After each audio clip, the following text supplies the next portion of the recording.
Hi everyone, my name's Sophie Nelson. I'm super excited to begin this course with you all. I'll go ahead and jump right into the questions. A memory of my first week as an undergrad, and a big deal for me at the time. Two memories that I remember specifically from the very first day. The first was that the night before classes started, so Sunday night, I didn't spend the night in my residence hall room. I spent it at a friend's. And that was the first time I ever did something that my parents maybe wouldn't have approved of. They wouldn't have ever let me do that. I mean, they let me have like sleepovers and stuff, but not just spontaneous. So I'm gonna hang out with my friend and spend the night in her residence hall. They never would have let me do that in high school, and so that was the first time that I really stepped outside my comfort zone, coming in from a traditional family and going to college and experiencing that freedom, I guess, as a college student.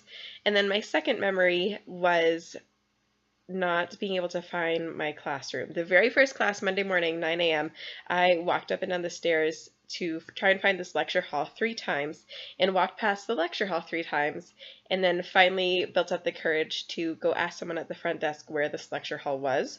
And I was so afraid that, oh, like people would see me and they would judge me and I would be embarrassed. And that perception of college really changed as I went on through my undergrad. I realized that there's so many people, usually at traditional universities. At mine, I went to CSU. There's so many people that nobody's gonna notice you and like be concerned about what you're doing every day in terms of your peers. It wasn't cliquey. That just wasn't something I should be concerned about. But at that time, transitioning from high school to college, that was a really big deal for me. So those are two memories from my very first day as an undergrad student. My expectations for this class, I have quite a few.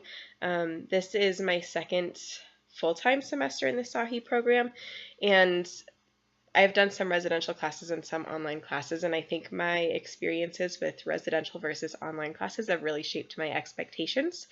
Expectations I have for each other are to assume good intentions. I know that often in online discussions, you don't have the body language to build off of, you don't have the tone of voice. It's easy to misinterpret what other people post. And so just assuming good intentions on everybody's part, including the instructor's part, that everybody's here to support one another and to challenge one another to learn, but also, we're not here to harm one another or degrade each other in our discussion groups or conversations. I think that's been really important for me. Expectations for myself, I would say to make a full effort in the discussions. I also have a tendency to get overwhelmed and just kind of step back, and then I get even more overwhelmed because I haven't been actively contributing to the discussions in a timely manner. And so just forcing myself to stay on top of it, and it's not that I am trying to procrastinate on it, but I just get so overwhelmed by the amount of discussion posts and how much complexity is involved in sitting down and taking the time to read through everything, think about everything, and then respond in a meaningful way. So that's my goal for this semester. My New Year's resolution, to try to not be overwhelmed by the discussion post and just take it as it comes. Expectations I have for the teaching team, again, assume good intentions and make sure that that's communicated in their discussion posts as well, or responses back to us.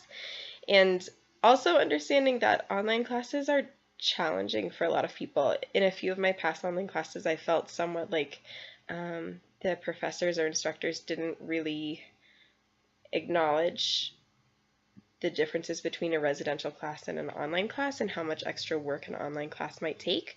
So understanding that there is a difference there, and online classes are just a little bit different in their learning style and how information is communicated and then perceived on the other end. And I'm sure that our teaching team will understand that, but that's something I have experienced in the past and have had some difficulty with. So, challenges and supports on a college campus. This question has been really interesting for me to think about. As an undergrad student, I knew there were challenges, but there was never a challenge that I felt I couldn't take on or face or come out successfully from, and I perceived a lot of support. I never perceived a lack of support or felt like I wasn't being supported in both in the classroom, so curricular and co-curricular, I felt support was great. And now coming back as an aspiring student affairs professional, I perceive a lot more challenges that exist for students and a lot of opportunities opportunities for support that could be taken advantage of, but maybe aren't, in areas of support that are really lacking. And I think this reflects a lot on my group memberships and my identity, and these identities I brought into my experience as an undergrad. And now coming back and looking at other students who have different identities than I do, or maybe identities that have been marginalized, or just challenges that other students might face, those individual differences. So I think challenges can be everywhere. And now looking back on things, again, as a student affairs professional, I often see more challenges than areas of support. Again, I think the challenges can be totally everywhere, just depending on the student and that student's differences and their strengths and weaknesses. A lot of transitions happen in college, and I think that's one of the biggest challenges facing students.